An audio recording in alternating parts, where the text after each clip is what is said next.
On this episode of the Oklahoma Breakdown with Ikard and Lehman, presented by Riverwind Casino, we discuss a few things that Texas's AD said this week that will affect OU football.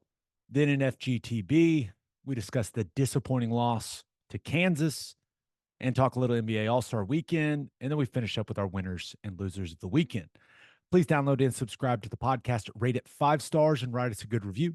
Follow the show on Twitter, Instagram, TikTok, and YouTube. Just search Oklahoma Breakdown on any of those, and you'll find us. All right, our man Michael Hosty will kick this thing off. It's time for the Oklahoma Breakdown.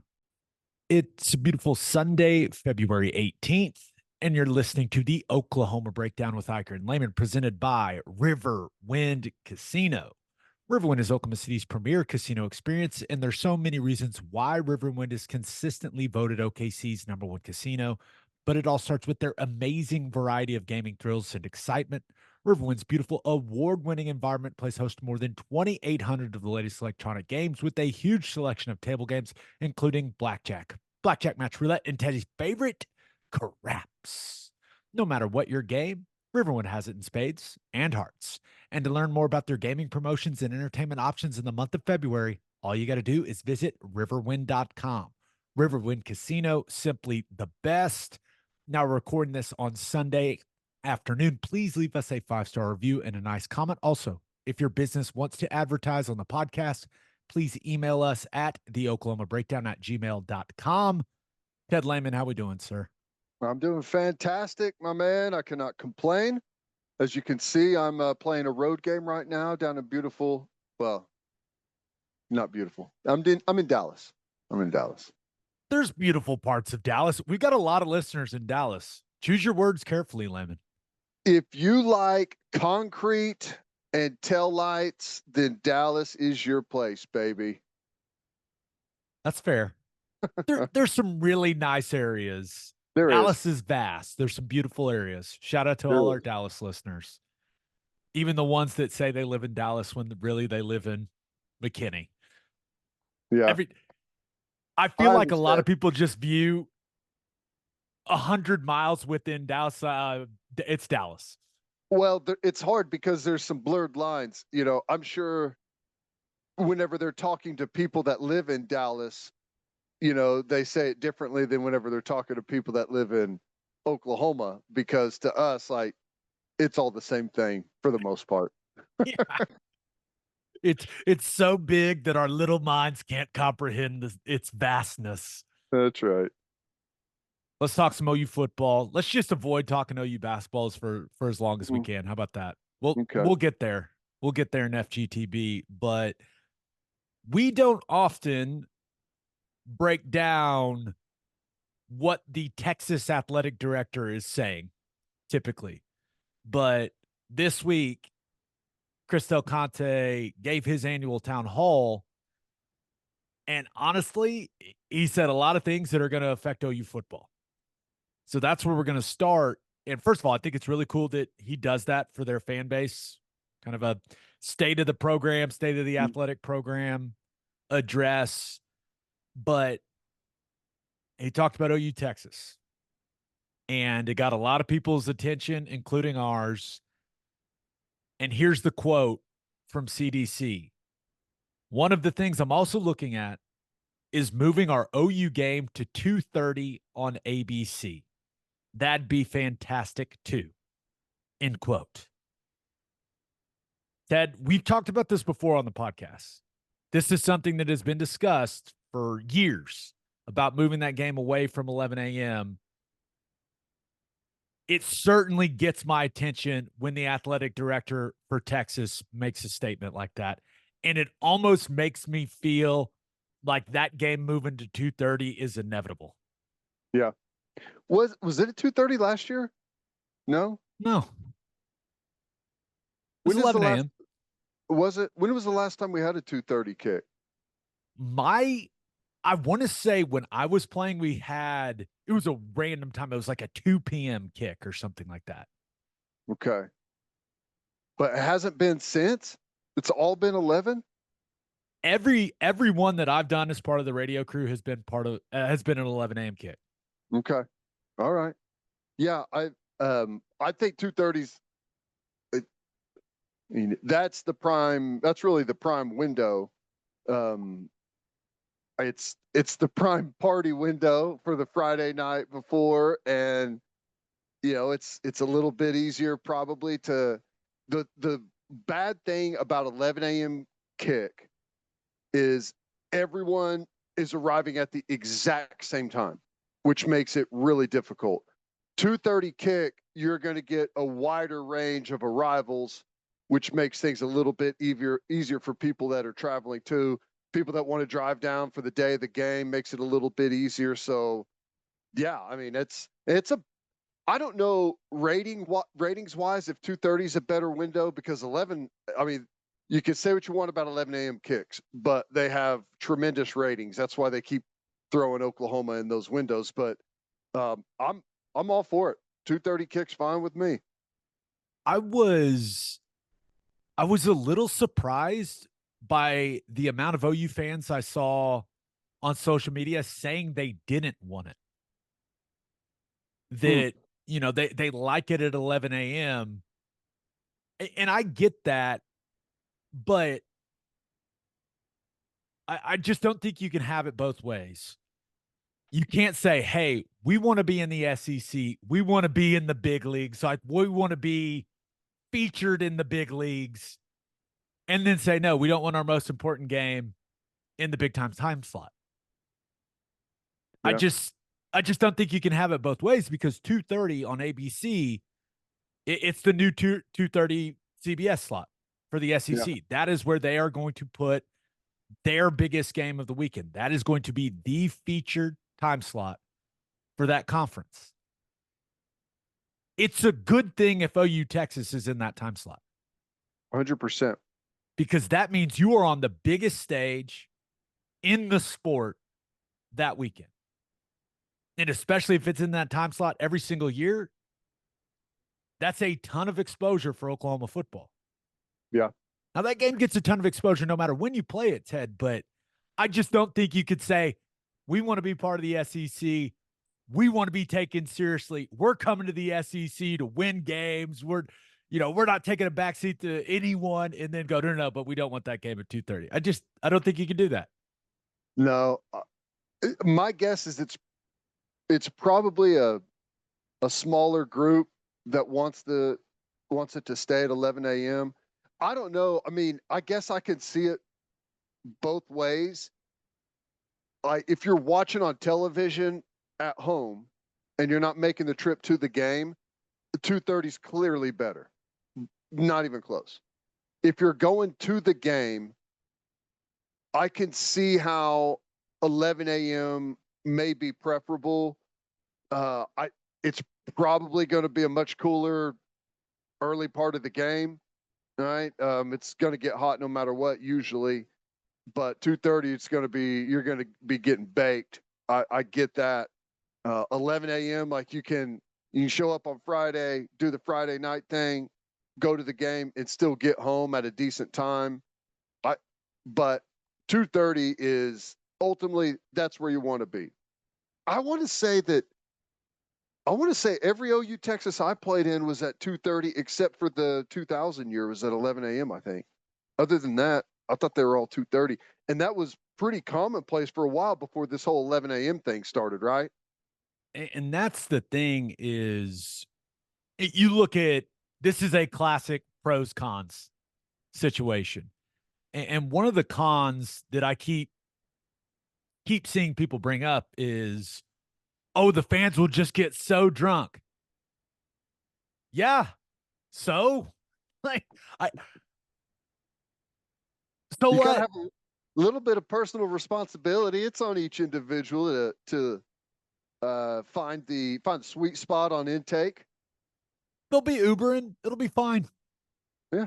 I don't think all of a sudden a bunch of just melees are going to break out in the stands. You don't see that happen at SEC games for the most part, where these fans are really lubed up for some of these night kickoffs. Doesn't even happen at LSU. I know that there's things that happen, but if you're talking about having problems at OU Texas, the in stadium is the least of your worries. Like when they're intermingling throughout Dallas at different get-together spots, like that's where your problems typically would arise. Not I don't know.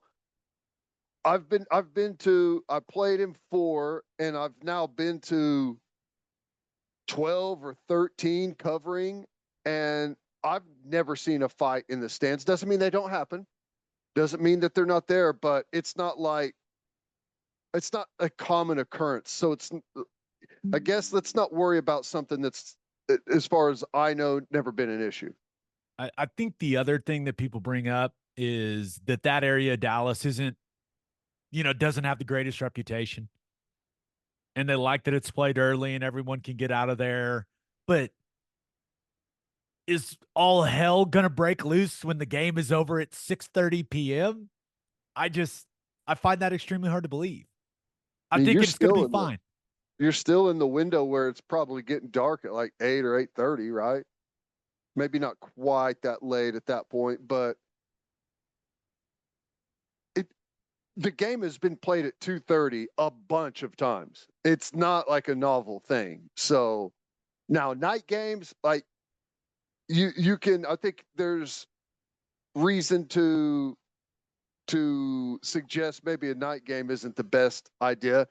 I actually think it would be great, but 2:30 shouldn't be a problem. You know what I think the worst part of it would be? The heat's all I could think of. I'm just thinking about being a player and having to wait around that long. Yeah. Because that game, the anxiety that builds, like the anticipation, whatever words you want to use to describe that feeling, it just feels different than every other game. Yeah. And there was a certain comfort in just being able to wake up and go play and not have to worry about it all day, but you'd have to stew in the anxiousness a little longer if you were a player. That's about the worst thing I can think of about it if they did feature it more consistently in the 2:30 time slot. Yeah, you get I mean, I feel like if you play it at 11 a.m., you're getting up earlier, you're getting up before everyone else, right? So there's not a whole lot of the doors banging as people are leaving, but you're also going to bed before everyone else. So you get maybe the late night arrivals. Like at 2:30, I imagine like the early morning you may get woken up early, but I don't know. I'm with you. Like the quicker you can play a big game, the better. That's like the thing about night games, which I personally loved night games because I felt I don't know how you are, but I always felt like I'm not quite ready. And a night game gives you like another day of meetings, another opportunity to go over your notes a little bit more and to dial whatever problem that you feel like you have, just go back and review all that stuff a little bit more. But other than that, I don't know. I think 2:30 will be fine. I think the fans will enjoy it. It's going to be hotter than the surface of the sun, but that's something that we're used to at this point, I think. There's nothing better than looking at the sunburnt people walking out of the Cotton Bowl. That October sunburn just hits a little different, right? You've had time to lose that summer tan a little bit, but you still mentally, it's still there. Wrong. Did you think you were tougher than the sun? Did you not put any sunscreen on? Oh, there are just some absolute gems of sunburns walking out of that thing. By the time you notice it, it's far too late, baby. It's already cooked in. You're gonna have the OU on your cheek forever. It's just bright red. The only other thing I can think of that would be a negative, and it just dawned on me, I think I take one nap a year. I just can't nap. I try, just not good at it. Not my thing. But for whatever reason, after that game, I can get a nap. It's not a long one, but it's basically my one nap of the year. If this thing slides to 2:30, that annual nap goes away. but I'm willing to sacrifice it. Yeah. I'll do that for it to be the featured game in all of college football that weekend. Yeah. I support it, even if I lose my nap. I may be a two-nighter, or I guess for me, actually a three-nighter for the first time, because an 11 a.m. kick, I can usually leave, hit I-35 North, and be back at my house in time for the primetime kickoff game, whatever that is, usually. But I may just have to hang in Dallas for an extra day. I like the sound of that. Nothing wrong with that. Nothing wrong with that. Live podcast after the game at a bar in Dallas. Ooh. Huh. But what happens if they lost? That would be we'd be so sad and just hammering drinks. I'll tell you what happens. Sad. We have the best podcast we've ever had. That's true. Want to hit one other thing that Chris Del Conte said. Quote, this year we have an 8-game schedule. The following year, we have another 8-game schedule. Then we'll look at going into a 9-game conference schedule. End quote. So does that mean that we're looking at OU having another 8-game SEC schedule next season, Ted? Because that's how I interpreted it, that they're going to play 8 SEC games this year.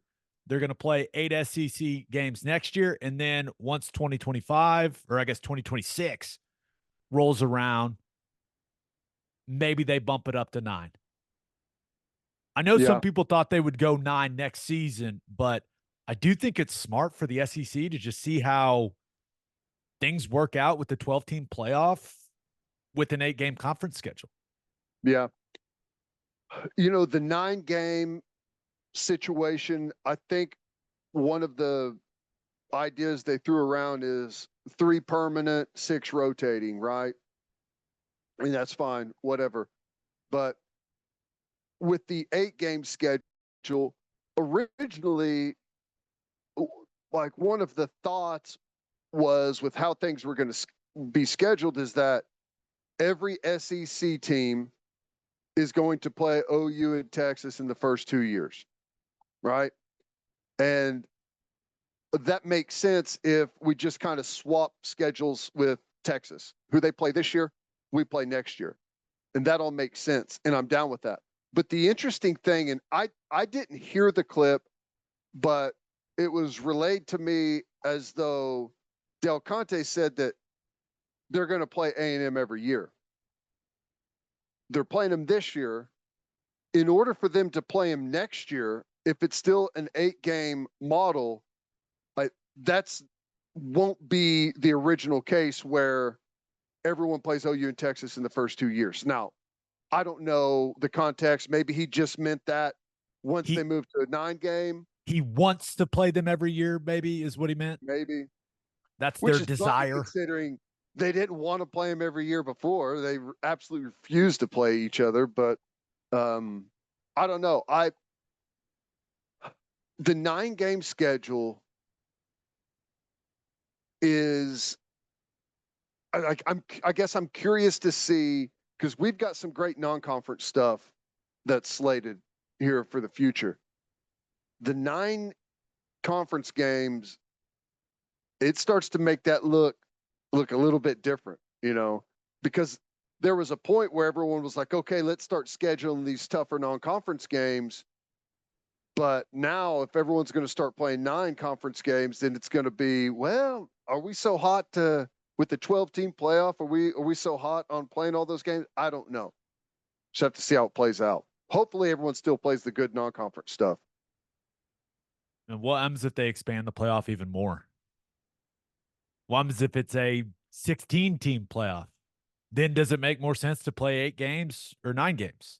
And let's not forget the financial piece of this, because from what I understood, ESPN and the SEC had some conversations about adding a 9th conference game, and it didn't sound like ESPN at that point in time wanted to pay for it.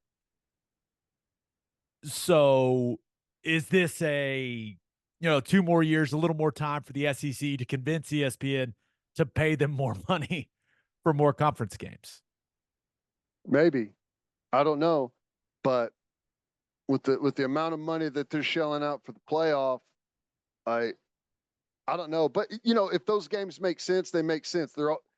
Not all SEC games are premium games, but they rate really good. And if you add a conference game for everyone, you're going to get some extra really good games that are going to do really well. And financially, it would probably be worth it. But I don't know. It's so hard to, because we just don't know how the 12-team playoff is going to go. And I think everyone would probably not mind waiting to see how it plays out the first year before we make any big, long, like ironclad decisions that we can't go back and change. I don't think OU playing another 8-game conference schedule in 2025 is a bad thing at all. No. Now, I guess if you could guarantee they're supposed to play Vandy that year, but I am when you factor in that they've got Michigan in the non-conference in 2025. Would I love a ninth conference game? Sure. Maybe it's an extra home game. We want the fan base to get as many great games in Norman as possible. But 2 years kind of easing your way into the new conference isn't the worst thing in the world. No. Not scared. Not scared. I'm just being realistic about the situation. Yeah. I mean, it's going to be, for the most part, you're replacing a much easier game, right? That's what it's going to be.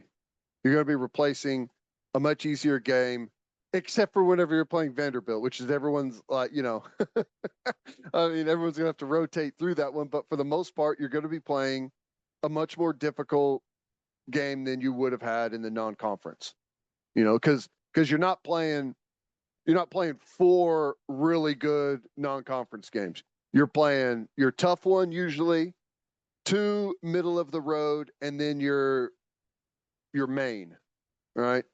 You're probably still going to have your main. You're probably still going to have your tough one.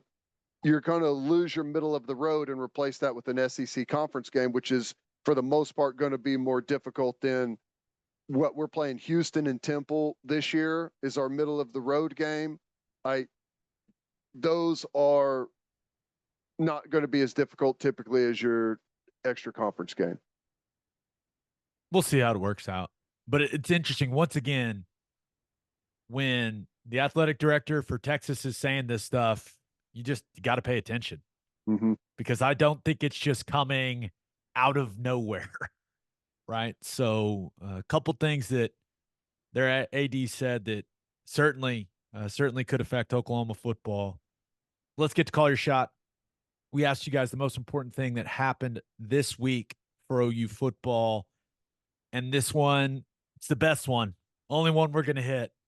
Comes from @BoomerDamnSooner, who says that EA college football is coming out this summer. He has an interesting question on the end. Who will be our highest rated player? His money is on Stutzman or Billy. Yeah. Kind of has to be, doesn't it?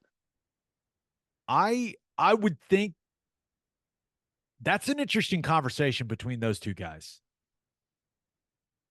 Part of me thinks Stutzman will be the highest rated because of the personality. I think a lot of people around the country know who he is now because of the Texas game and everything that took place after that.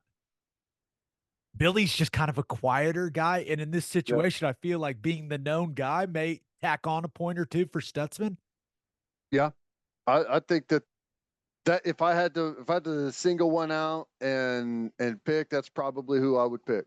It would be Stutzman. Now, you can have your own argument as to who actually is the highest, like, who should have the best rating, but my guess is it's probably going to be Stutzman. I'm excited that game's coming back. I'm excited for the guys, man. It's just, it sounds so stupid, but it's just cool to be able to play with yourself on a video game. It just is. Yeah.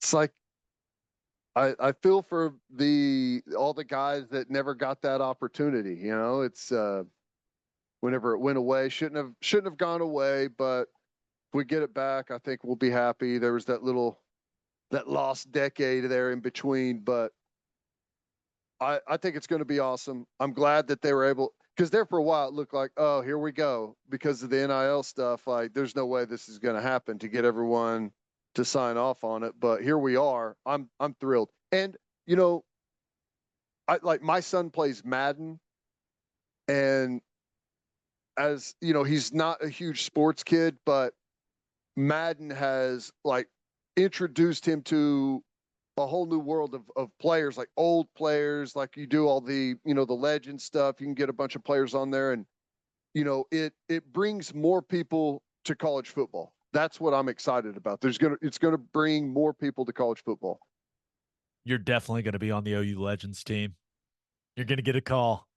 I don't know how they're going to do it. I'm still a little skeptical. I know that they released the trailer. I watched it, I don't know, 5 times. It was just fired up about it. They released some of the graphics, like that stuff, but I'm just going to need the game. I guess you don't even go and get games anymore. You just download them to your gaming system, your console. But until I am actually playing the game, I'm still going to be slightly skeptical because of the NIL and legal piece of it. But it felt like a huge step in a great direction with everything that they put out this week. I was fired 100%. up, man.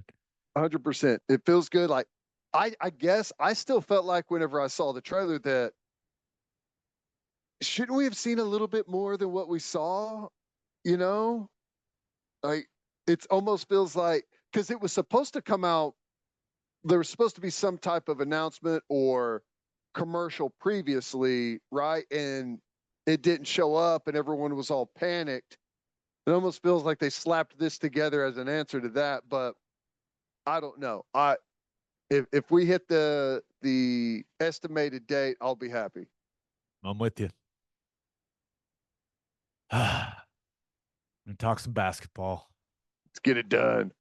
But first, Love's Travel Stops is now offering a nationwide 10-cent per gallon discount on gas and auto diesel. Just download the Love's Connect app and scan your barcode at the prompt on screen and watch that price drop 10 cents per gallon. Across the country, the Love's Connect app unlocks exclusive deals and can help any traveler plan their route or meal on the highway. So before you hit the road, be sure to download the Love's Connect app to save 10 cents per gallon and experience the country's best highway hospitality at Love's Travel Stops. Love's also has you covered if you forget your phone charger or headphones with their expanded mobile-to-go zone. And of course, don't forget to grab yourself some of that delicious Java Hamore. Oh, man, sorry, I lost my spot. Celebrate with Schooner All-American Ale, the official craft beer of OU Athletics from Coop Ale Works, named after the iconic Sooner schooner that races across Owen Field after an OU score. You can join in on the celebration with an ice cold beer from Coop Ale Works. You can enjoy it at the Palace on the Prairie, at OU athletic events, at the bar, at the tailgate, and in the comfort of your own home. For more information on Schooner All-American Ale, visit schoonerale.com. Must be 21 to purchase. Please drink responsibly. Schooner All-American Ale, the taste of game day. And Simple Modern is an Oklahoma-owned company founded by former Sooners. Their mission statement is, "We exist to give generously," and they've given millions away in product and donations to nonprofits all over the state and all over the country. Simple Modern is a great company with a great mission, and their products are also the perfect swag for any small business owner. You can customize tumblers, water bottles, and coffee mugs to give to current or potential customers. They will love the quality and how trendy they are. Check them out. Check it all out. Check it all out at simplemodern.com. Football Guys Talking Basketball. They lost to Kansas again. 7 in a row. Is that right? It's been a long time. It's been a while. Been a while. Been a while. Sooners lose to Kansas 67-57 now. Porter Moser's group did not. They didn't have Suarez. They didn't have Hughley.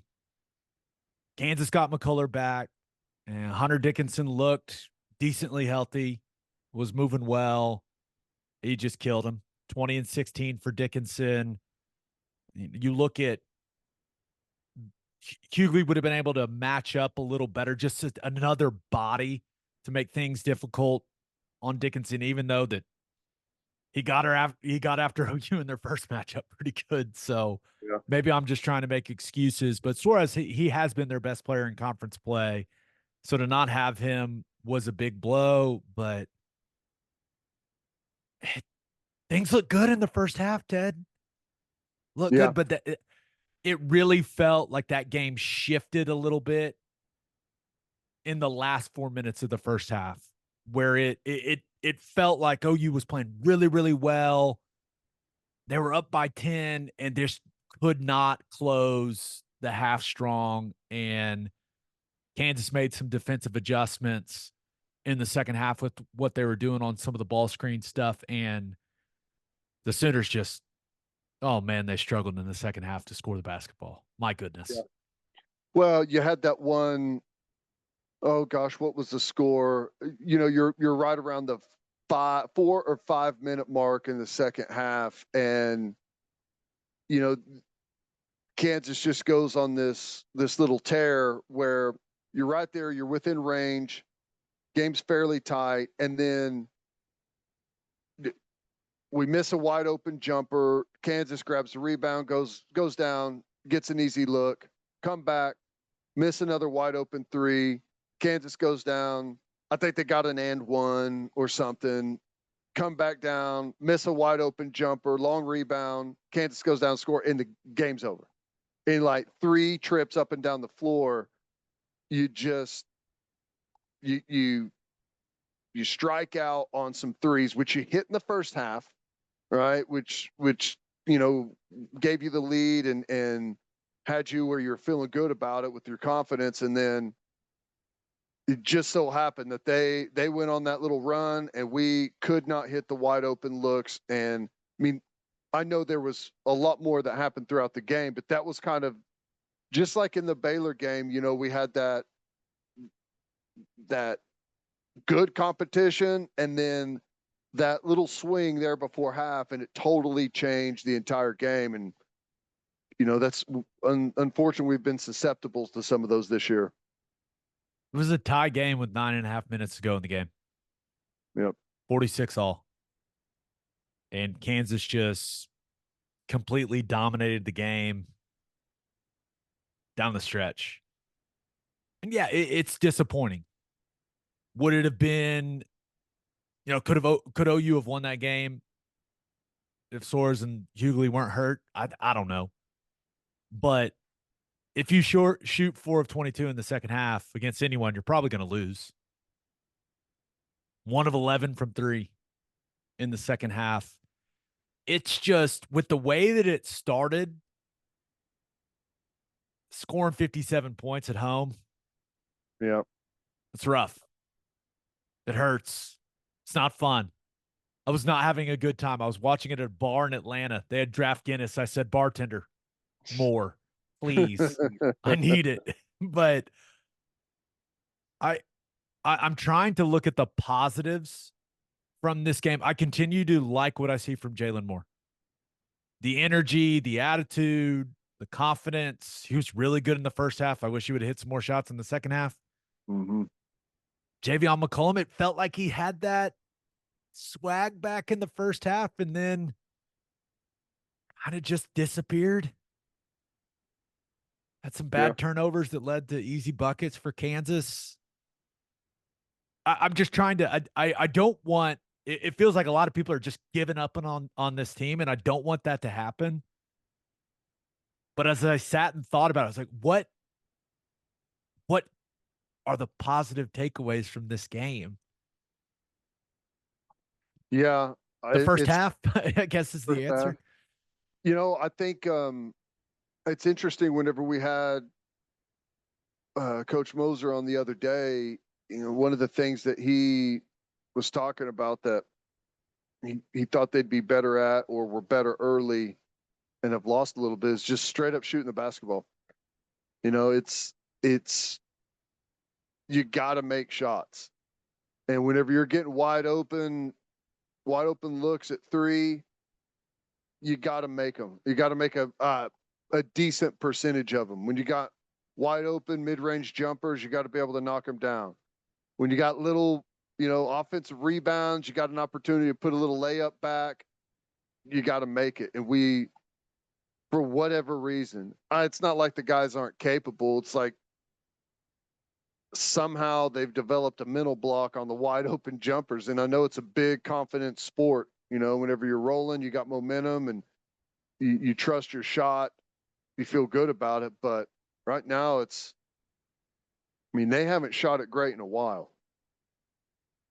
I think Owe is really struggling with his confidence when it comes to shooting the ball. He's developed a pretty noticeable bad hitch in his release. And he doesn't look comfortable. It doesn't look confident. Anytime he shoots the ball, I don't think it's going in just because of how it looks. Yeah. And they needed him to make a jump, right? With how encouraged we were by his athleticism, what he did last year. And it has not come in conference play for Otega Owe at all. It's unfortunate, man. I was hoping he'd be a guy that would be a huge contributor to this team, but offensively, especially, it's not coming together for him. No. And unfortunately, we're going on the road to Oklahoma State, so that's a rivalry game. You're going to get Oklahoma State's best game of the entire year, right? And it's not going to get easy at all. Like, there are no get right games the rest of the way for Oklahoma.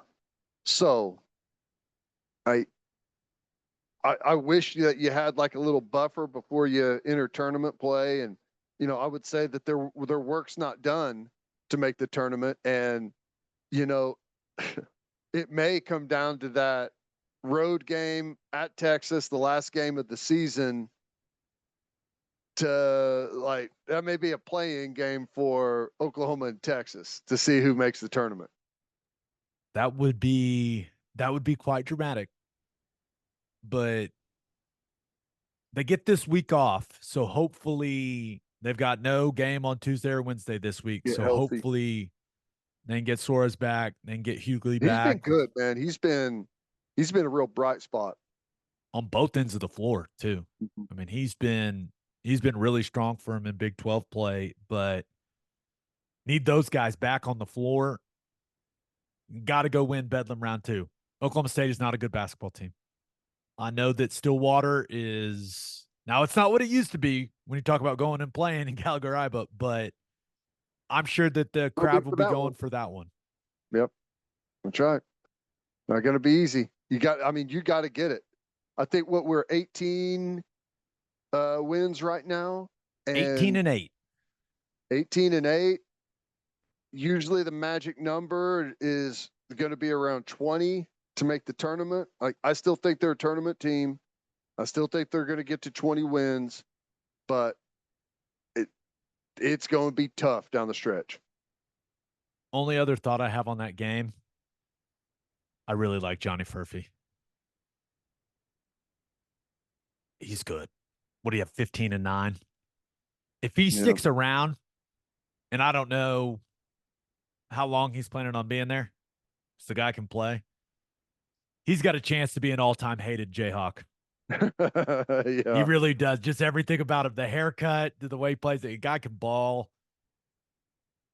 He's got serious hate potential.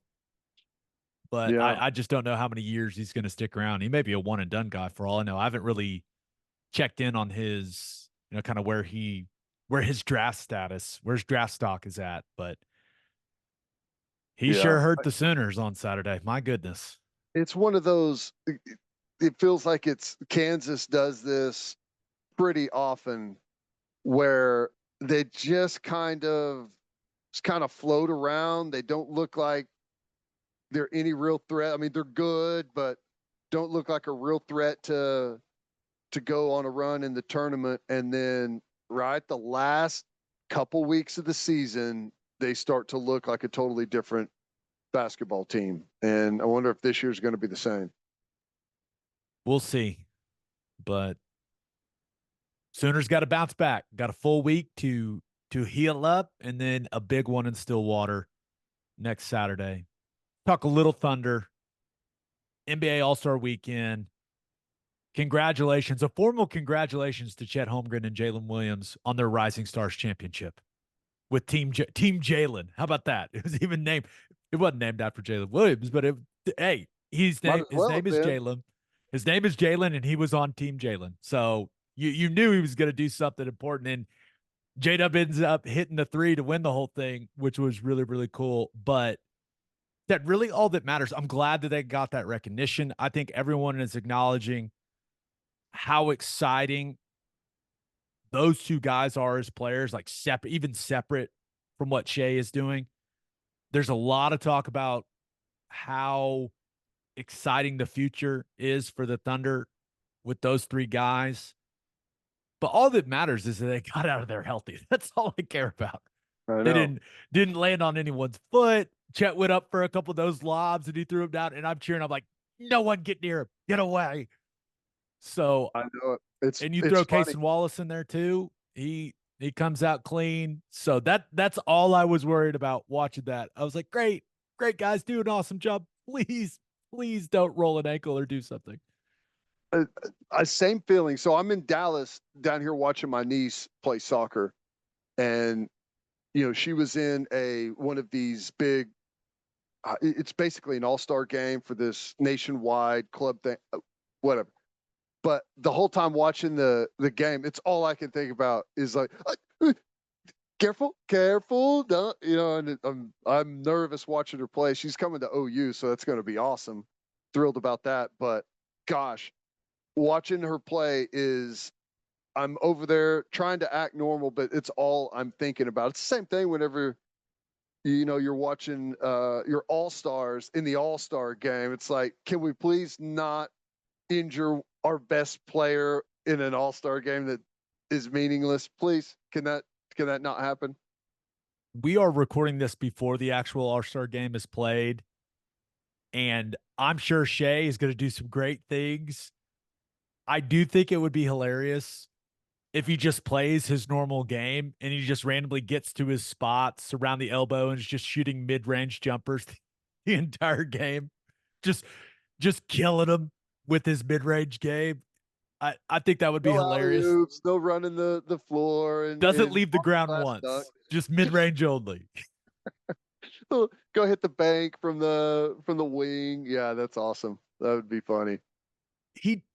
His style, when you think about all the star players in the NBA, maybe Jokic is probably number one in this conversation, but a guy you're not worried about him doing something in an all-star game where he could end up getting hurt. I feel like that list starts with Jokic, and then Shai is probably next on that list.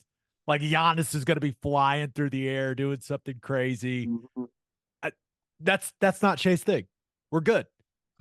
Bring the old man game to the all-star game. Let the young bucks go fly around out there and dazzle everyone. Yeah, that's true. He'll be fine. He'll do his thing tonight, and everyone, for the most part, is probably going to walk away talking about him like always. So, very cool. Hopefully, he hits 17 mid-range jumpers and wins MVP. There you go. And never leaves the ground. Ground-bound attack. Let's finish up with our winners and losers of the weekend. But first, all you grill masters, listen up. Didier Ranch delivers premium quality beef that is 100% raised in Oklahoma right to your front door. Go to DidierRanch.com, DIDIER ranch.com to order one of their premium quality beef boxes and use promo code Oklahoma15 for 15% off your order.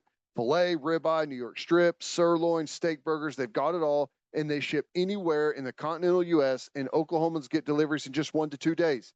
The only thing better than having a lot of premium beef on the O&D line is having premium beef delivered right to your front door. Dear to your ranch, tradition tastes better. And head to the garage for hand smashed patties, butter toasted buns, and some ice cold beer. It's the perfect spot to watch any big game. And with all garage locations being open at 10 p.m. or later every night, it's the go to late night spot. Visit eatatthegarage.com to find a location near you and order online from the garage in your neighborhood. As always, Ted, kick us off. Who do you have as your winner of the weekend? Nice win last night. OU baseball with a really nice win over Tennessee. Tennessee's been one of the best baseball programs in the country for a while now, and a really nice win over them. And it was late. It was 10 innings. I think it was 1-1. I think both teams scored in the fourth, and then it was scoreless. And then in the top of the 10th, we kind of blew it open. I think we scored 4 runs there. And it was cool to see Willits, the young Willits freshman, get in there and have some success. Been struggling a little bit, but I think he knocked in the RBI, the go ahead there, and it was good for him to get some confidence going. And I like it. Baseball team's looking good. They backed that win up with another win today over Nebraska, putting some runs up. Spikerman is doing just like what you thought he was going to do. He struggled a little bit at times last year, but he's off to a really nice start this year, scoring a bunch of runs for them in that leadoff spot. So baseball's looking good, man. Start of the season off to a really good start, 2-1. They lost the opener against Oregon, but another good team in Oregon, and it was a nicely played game there, but weren't able to get the win. But OU baseball's off to a nice start. And Tennessee is what, number 7? Yeah. They have been a very, very good program. And that's the type of win early in the season that can get the juices flowing for a team. Yep. One of those, hey, we went and got that win. Guys, maybe we can put something together this year. I know the baseball season's so long. They play so many games. Yeah. But that's a great way for Skip and that coaching staff. They can use that for sure. We need to get Skip on. He is the absolute best. Yeah, he's great. Yeah. It's you got to get confidence. I mean, it's just like anything else. Just talking OU hoops earlier, confidence is a huge part of it. No different in baseball. If you can get some of your guys rolling, get some runs across, get some pitchers, feeling good, going out and having a really nice outing against a team like Tennessee.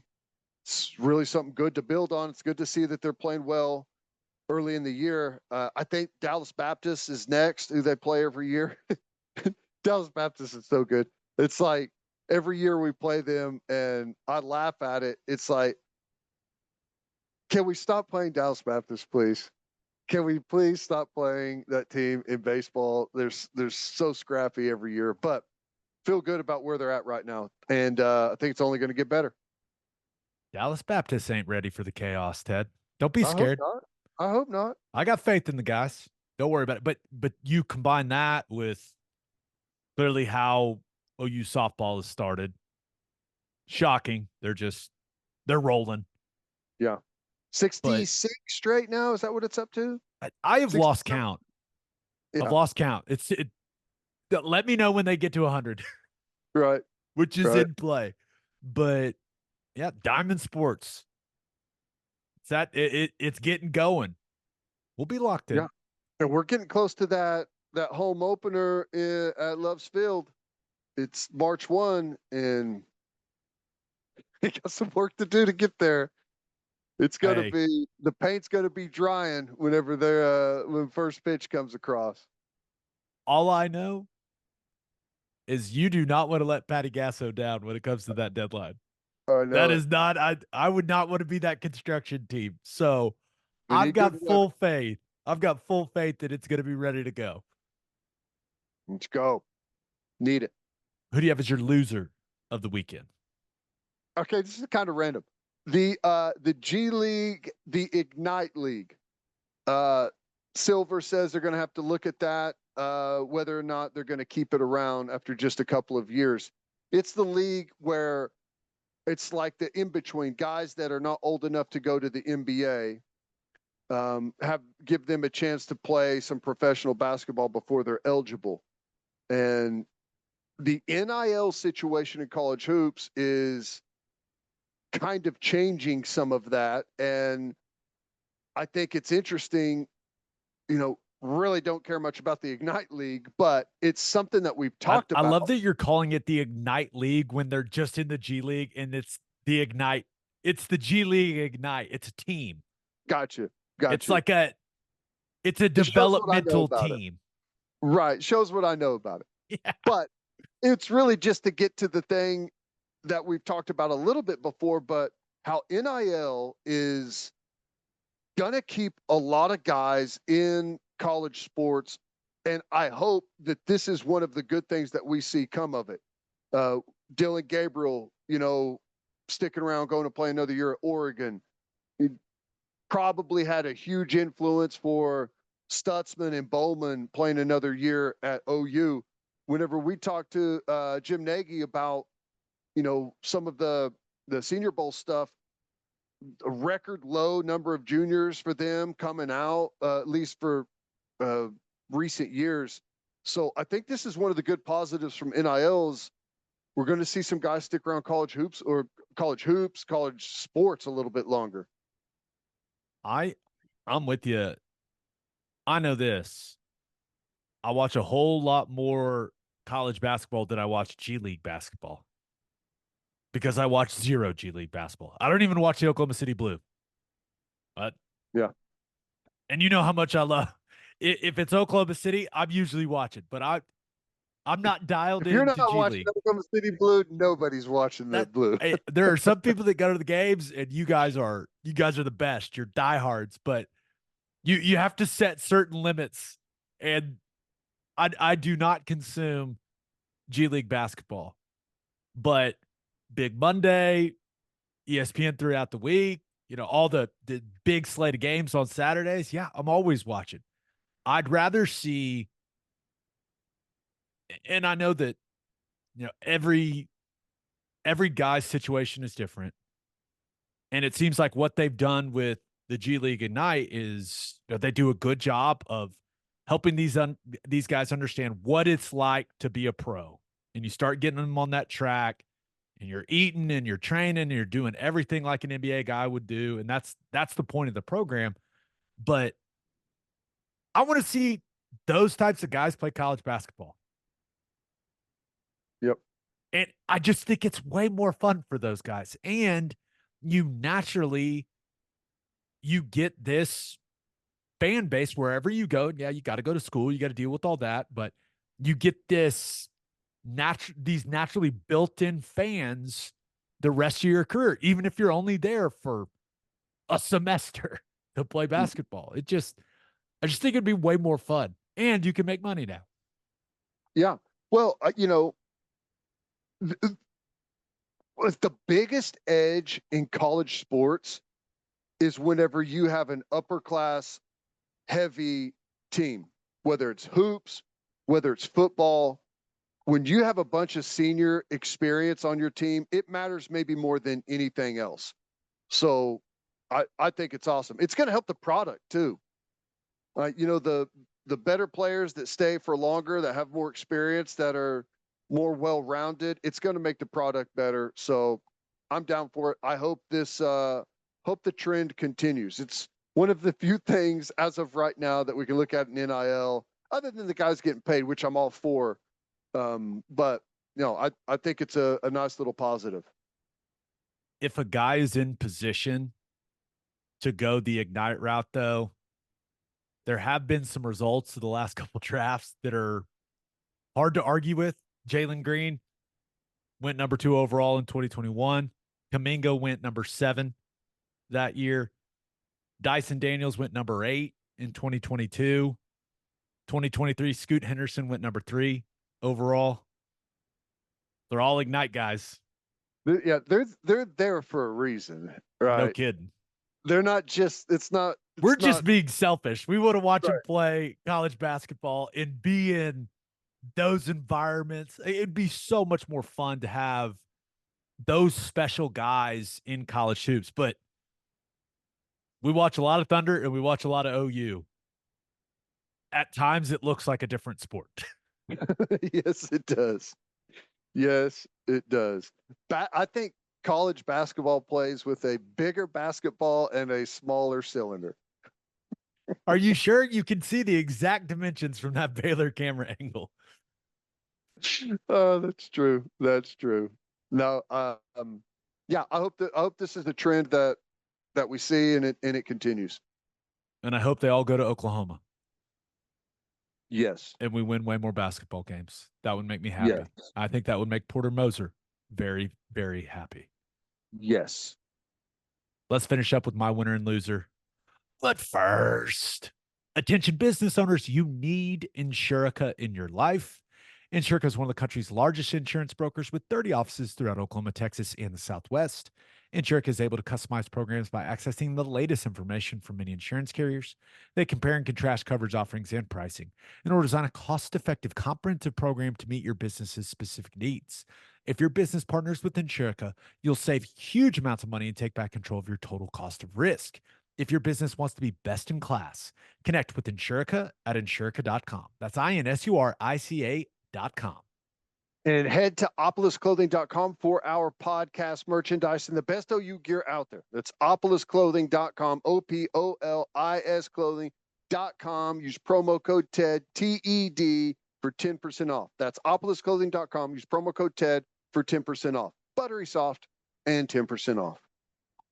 For my winner of the weekend, random one. Thought about going with Ladd McConkey, wide receiver, Georgia. Ted, can you believe that it was the 10-year anniversary, and they gave me a watch, a 10-year anniversary watch. Wow. Of me winning the Warfel Trophy. Went back, and congratulations to Ladd McConkey. Really good player. Got to spend a lot of time with him over the last couple of days. Just a really impressive guy. I'll be rooting like hell for him as he progresses in the NFL. But yeah, the 10th anniversary of me winning that award. We hadn't been back in a couple years, and it was just awesome to see all those people. There's still a lot of the same people that were handling a lot of the things when I won it, and it was fun to be around the guys. There was several guys that came back as well, got to chat with them, stayed up late Friday and Saturday night just talking, drinking some wine, drinking some beers. It was awesome. And the award it's grown so much since I won it. It used to be in Fort Walton, and I stayed in this bed and breakfast called Aunt Martha's. Nice. It was like an old school bed and breakfast, and now it's in downtown Atlanta. The gala was on the field at the College Football Hall of Fame. It's just so cool to see how it's grown, and this is something I was talking to Danny Warfel about. College football it's changed so much, but I feel like what that award is all about hasn't changed at all. It's about what you do on the field, what you do in the classroom, and then what you do in your community. And NIL and the port, it hasn't changed that. So it was a refreshing weekend, man. I was really glad that we went back. That's cool. 10 years flies by, right? And oh my gosh. You said that, it reminds me, this year is 20 years since I won the Buckus Award. You need to go back, dude. Old. Whew. Man, but it was really fun catching up with Danny Warfel, kind of getting the life updates from all the different guys. Sam Acho, of course, hey, congrats on the playoff, but how'd that game in Dallas go? Don't come back for that one, Acho. Oh, he's the best. But just everyone that has a part in that award they're just great people. And they made me speak. I didn't know I was going to have to say anything, but they made me come up on the stage, and they gave me my watch, my 10-year anniversary watch. And I basically said, I don't know if this is selfish or not, but I keep coming back because when I leave this weekend, being around all you really good people, it just makes me feel like a better person. That's good. That's good. That's awesome. Well, I'm glad if anyone can step up there and have plenty to say on a moment's notice, it's you. And I didn't cuss, which you should have seen the look in Warfel's eye. He was like, "Oh no, we'll see. We'll see how it goes." No, but it was great. It was a fantastic weekend in Atlanta. And by the way, Atlanta, sneaky awesome to take your kids. Really? Aquarium, like Coca-Cola World. There's a kids museum. It was awesome. Cool. We took my sons to the aquarium and they loved it. My Nice. oldest was a little skeptical on the shark exhibit. I bet. But there was a dolphin. There was a dolphin show. It was, dude, it was fun. That's cool. Nice. But yeah, great weekend in Atlanta. But my winner of the weekend, Steve Sarkisian. Texas paid that man, Ted. Won the Big 12 title, took his team to the playoff. Now they lost to Washington. Won multiple Coach of the Year awards last season. Was supposed to make $5.8 million next season, and that's going up to $10.3 million. Nice. And will go up $100,000 each year through the 2030 season.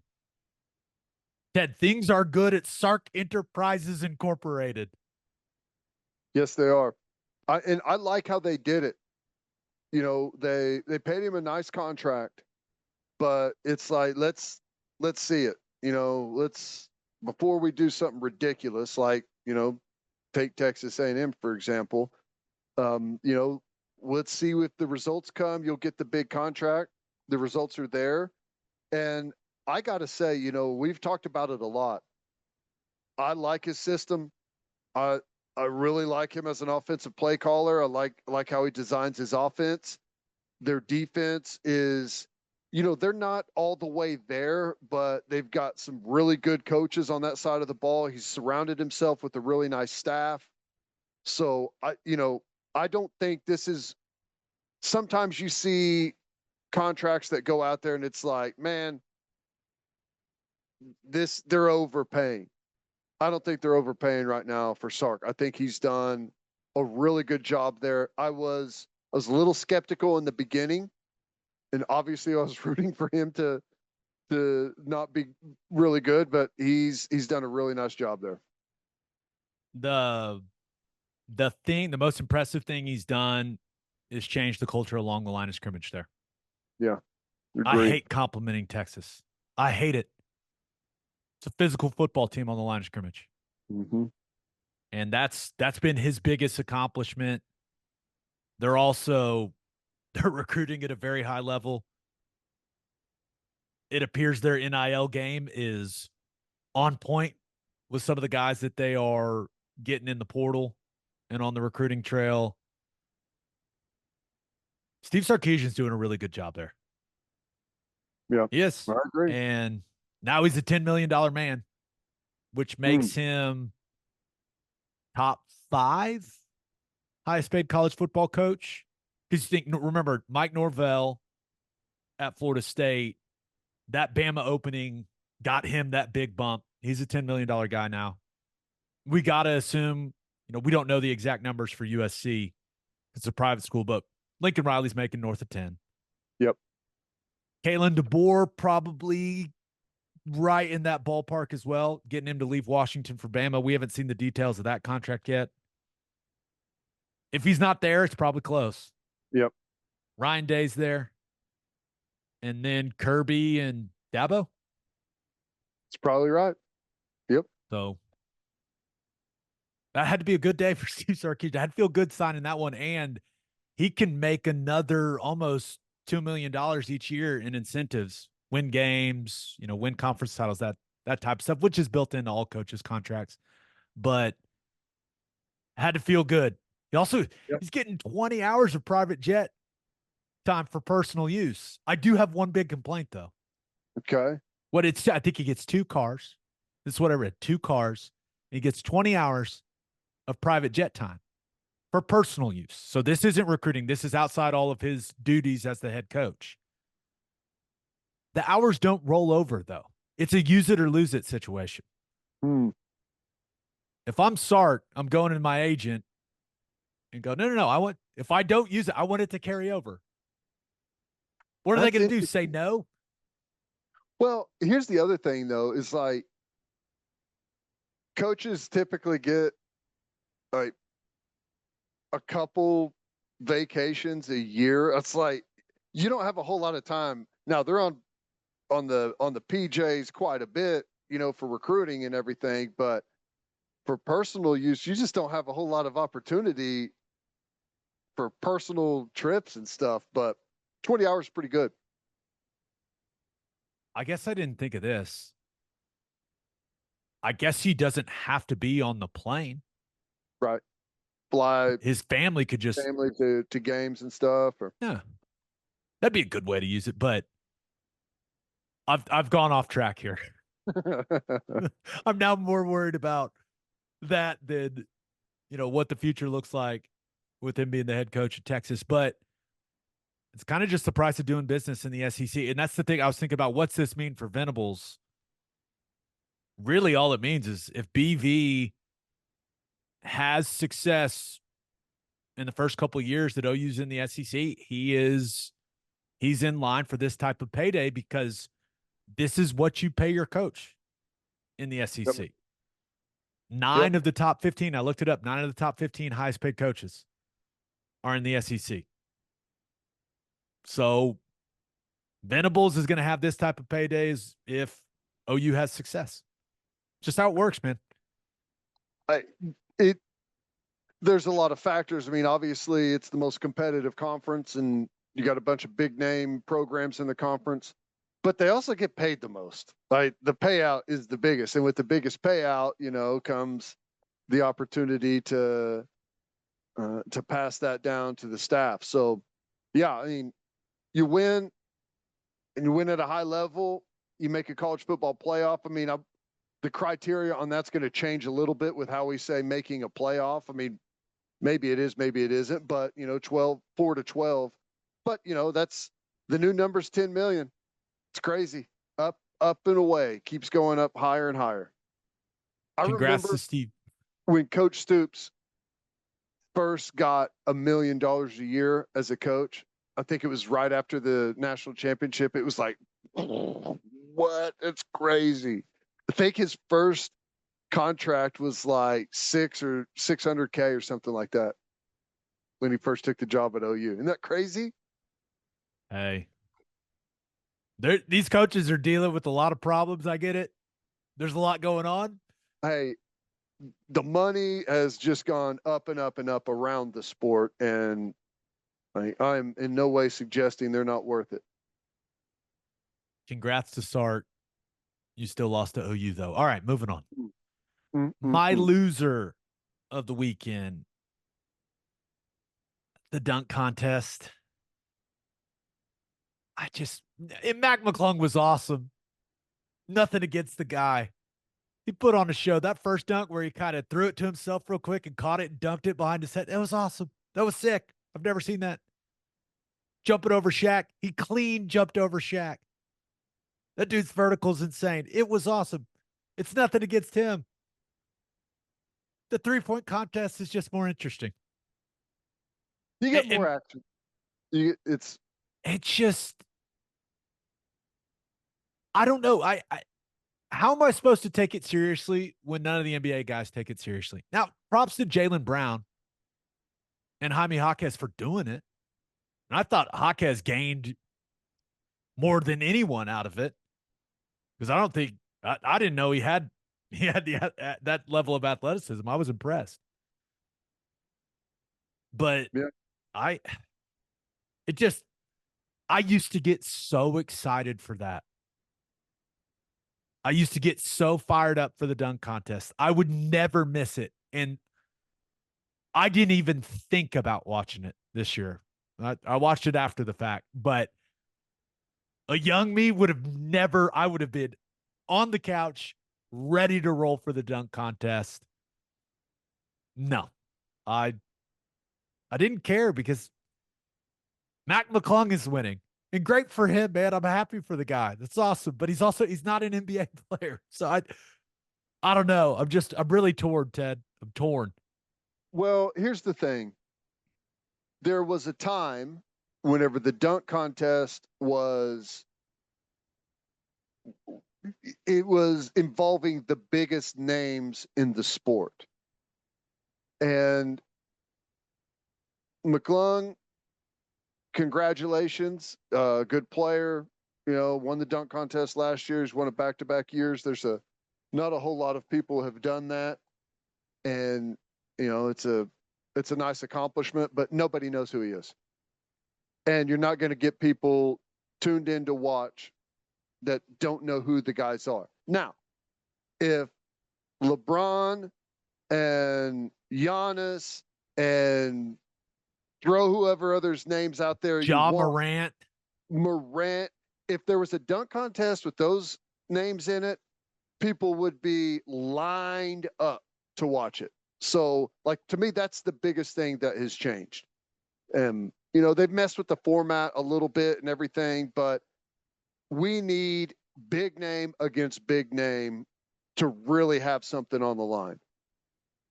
But even the Aaron Gordon, Zach LaVine battles, those were awesome. Yeah. Those were good. And those aren't, now LaVine's a max guy, but those aren't the biggest names in the NBA, but we knew who they were. They were really, really good NBA players. LaVine still on are. The map. He wasn't really on the map before that. It put him on the map. But the 3-point contest was great. Damian Lillard ends up beating Trae Young and Karl Anthony Towns. Got real suspenseful there at the end of the final round. All he had to do was to hit he just needed one on that final rack and missed the first 4, but made the final ball. Little drama. Back-to-back wins for Dame Lillard in the 3-point contest. And I was interested to see how it was going to go. I thought the Sabrina Ionescu and Steph Curry thing was great. I don't think that could have gone any better. She came out firing. She hits the first 5. Just buries them. Her first 5 shots, hits them all. She ends up putting up 26, which I believe is what would have had her in the finals in the 3-point contest, and she was shooting from the NBA line. It was pretty impressive, man. But Steph Curry ends up with 29. He's really good at shooting the basketball, Ted. Yes, he is. Not a shock. That is pretty cool that they did it, and you got some drama with that as well. And anytime Steph Curry wins like a 3-point contest, not a shock. It's like a shock if he doesn't. He's taking that the 3-point shooting to a whole different level. So that's pretty cool. It looked like he was going to lose, but he was clutch on the last couple racks. Ice cold. That's cool. I hope they do more of that stuff moving forward. I actually would enjoy them adding a couple more WNBA players. It'd be like a 3-on-3, like cumulative score, 3-point contest type thing. I think that it would be fun, and it gets the WNBA players more exposure. I think you always talk about it just brings more people into the fold. It'll just get more people interested. That's pretty cool. And, they almost as focused as everyone's become on the 3-point contest, you should almost do like a big man 3-point contest as well. Cause a lot of those guys shoot the 3 and do it well, and Karl Anthony Towns in there doing it. Like, you could split those up and have a couple, and maybe the 2 winners face each other or something. I don't know. I definitely think it's the premier event now. So I assume they're been good. It's just the way it flows. It's a little longer. Like, if you blink, you can miss a dunk, right? And often a guy will go up and have like a really cool dunk in mind and miss a couple, and it just takes that moment away. So, like, the 3-point contest, it drags out the drama much better for television. Hopefully the All-Star game went really well. Shai MVP, hopefully. Yeah, of course. Mid-range jumpers, don't leave the ground, Shai. Don't do it. Birthday shout-outs. Happy 5th birthday to Hudson Liam Talbert. Happy 9th birthday to Ignatius Wiggins. Why did you say it like it was a question? Because I've never seen that name before. Is that right? I typed it, so it's not 100% sure that it's Right. correct, but Ignatius Wiggins, that is an awesome name. It is. I love it. Happy 12th birthday to Kalen KK Maytubby. Happy 16th birthday to Peyton Schoff. SCHOPF. Schoaf. Schoaf. Scof. Schoaf. I'm going Schoaf. Final answer. Happy birthday, Peyton. Happy 16th birthday to Aiden Packer Hollingsworth. Happy 35th birthday to Whitney Vladik. Vladik. HLADIK. You're getting some hard ones, Doing man. this to me on purpose. No, they're in order like they always are. And happy birthday to Jim and Tracy Kaltenbacher. On that, take two. On that note, episode 397 in the books. We'll have a new podcast that'll drop on Wednesday. Just a reminder, please subscribe to the podcast wherever you listen to podcasts. Please subscribe to our YouTube channel. Hope you all have a great start to your week. And until next time, we appreciate y'all for listening. Do what you always do, Oklahoma.